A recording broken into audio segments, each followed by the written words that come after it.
Welcome all. So today we're going to discuss about the permeability testing that is in the foundry and forging lab. So this is also one of the experiment that we will going to learn about the permissibility test. So we'll see what are the things required for this permeability test.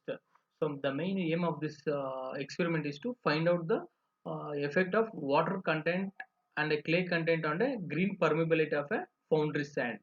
So mainly the main intention are to find out by using this experiment is to find out the water content and then a clay content on green permeability of a foundry sand. So the materials is required for this experiment is base sand, clay and water.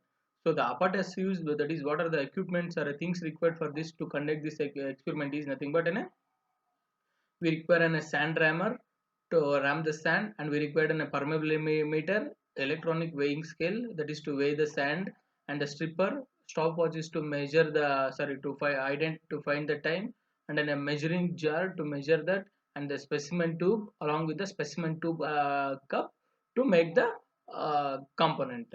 So next thing is we'll see about the procedure. How we going to conduct the experiment? See, these are the what are the things is required that we have seen. Now how we will see how we going to what are the procedure to do this, particularly to do this experiment. So the first thing is nothing but the this experiment will be conducted in two parts. That is mainly this permeability test will be conducted on trial and error method. So by increasing the one condition we may increase the water content, and in other case we will going to increase the clay content. So by mixture of this water and clay content, by trial and error method we are going to do this experiment in two parts. So in the first case, in the very water percent keeping the clay percent contact. That is what water content will be varying and the clay content will be constant. In the second case, similarly, where the clay content will be varying and the water content percentage will be constant. So this is how we are going to conduct the experiment in two parts. So first thing what we need to do, we need to take in a weight proportions of the sand along with the dry mix, that is what the sand in the form of dry. Then we need to mix together for the 3 minutes. Then we need to add some required proportion of water along with the wet mix of another 2 minutes to get a homogeneous mixture. That is in order to mix that sand and water with the proper proportions. Then we need to take the what is the required weight to take the total weight of the mixture between 150 to 200 grams. That is depends on the variation or the content of water and clay.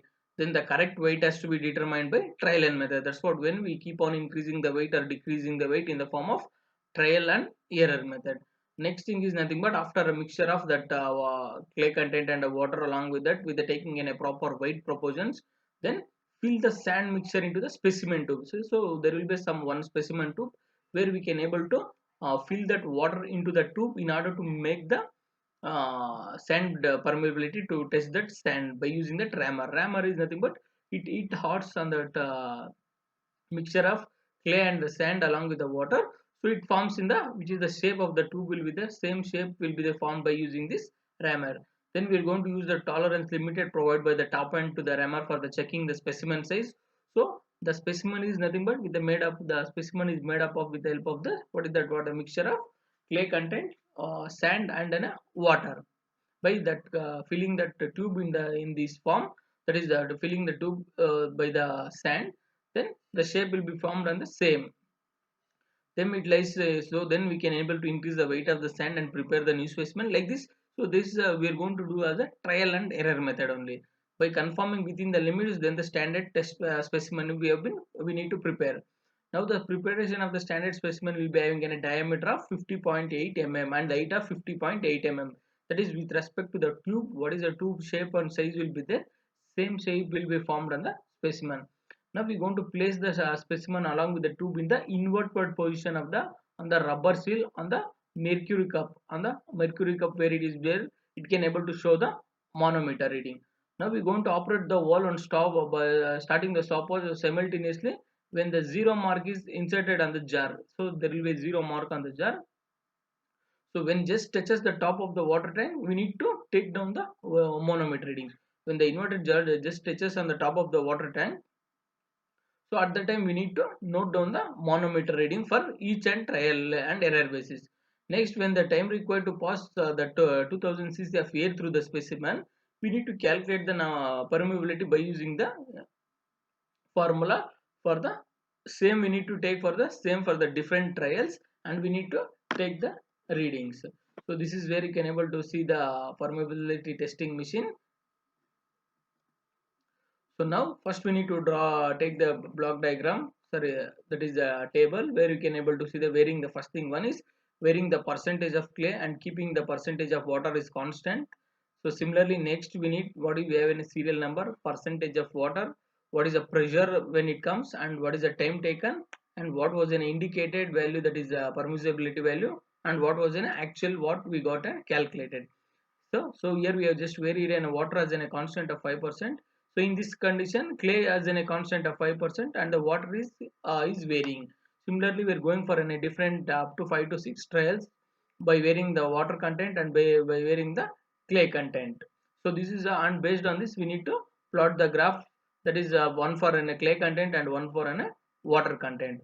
So remaining part will be seen on the we'll see along with the practical of that particular experiment. Thank you.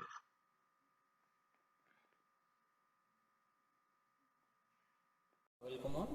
So the next experiment we are going to discuss about the permeability test. So the main intention or the main aim of this permeability test is to find out the clay content and the moisture content in the green sand. So in this experiment we are going to use the green sand. In this, what is the clay content and a moisture content we are going to identify through this permeability test. So the apparatus or the equipment required for this test is mainly we required weighing balance, that is electronic weighing balance to weigh the weight of the green sand. Then we required a standard AFS rammer. You can see this is the standard AFS rammer, and this is where the specimen it is used for to fill the sand. By using the rammer we are going to compress this, and then we required a permeability meter where you can able to see, and we require a manometer to measure the readings, and we required a stopwatch for to measure the time. Yeah, the next one is, so exactly we are going to weigh the green sand of 166 grams.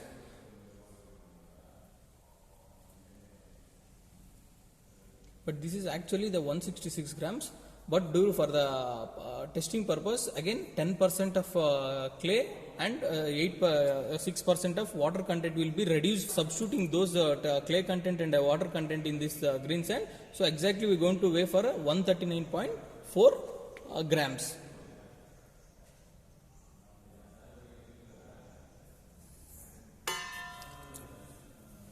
Now we are going to mix the green sand and clay with by using the water.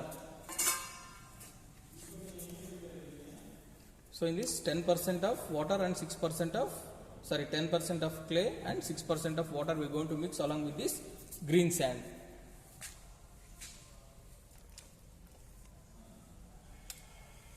You can see that now we are weighing the clay.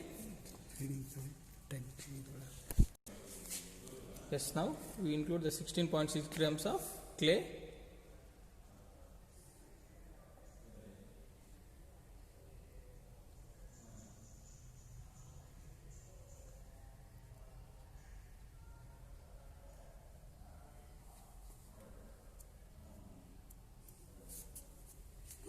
Yes, you can see that 16.6 grams of clay that we are going to mix with this green sand, and you can see the 6% of water. Now we are going to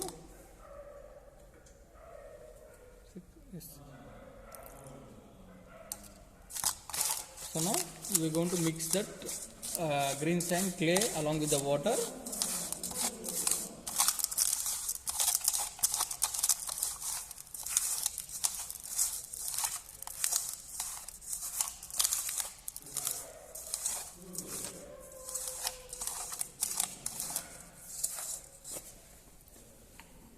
Now we can able to see this specimen. Now we are going to pour this mixture of green sand along with the clay content.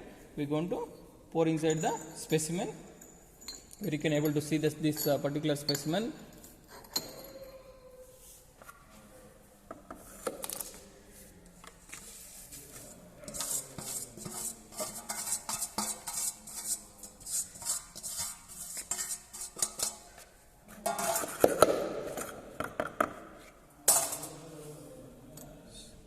take the specimen out and we'll keep it on the RMS rammer where it is used to compress the clay and sand, green sand. 3 times. So we're going to rotate for 3 rounds or 3 times to compress that green sand into the proper way.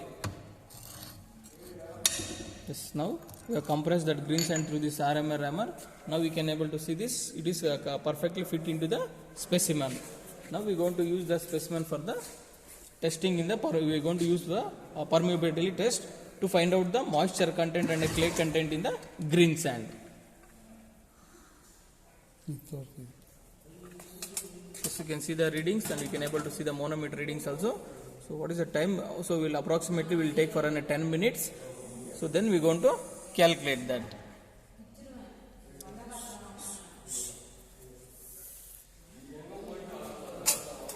Yes. Now we're going to see the time has been set for 10 minutes. So from the initial position where you can able to see.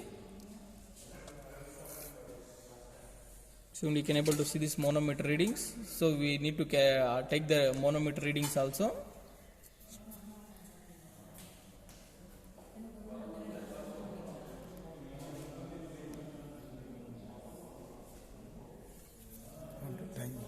Time. So approximately we are going to take for the 10 minutes from where it reaches to 0 to 2. We'll press it off the video. Now we can able to see this once it reaches to the maximum from 0 to what the initial value was there from 0 to 2. Now when it reaches to 2, from there we are going to take the readings of what we need to find out is mainly about the moisture and clay content in the green sand. So now we have taken for the reading for 10 minutes. So after the 10 minutes where it reaches from 0 to the maximum of 2, from there we are going to measure the readings. Now, so we need to take the manometer readings also along with that to find the clay and moisture content in the green sand for the calculation. So this is about to find the clay content and the moisture content in the permissibility by using this permissibility test machine. So thank you.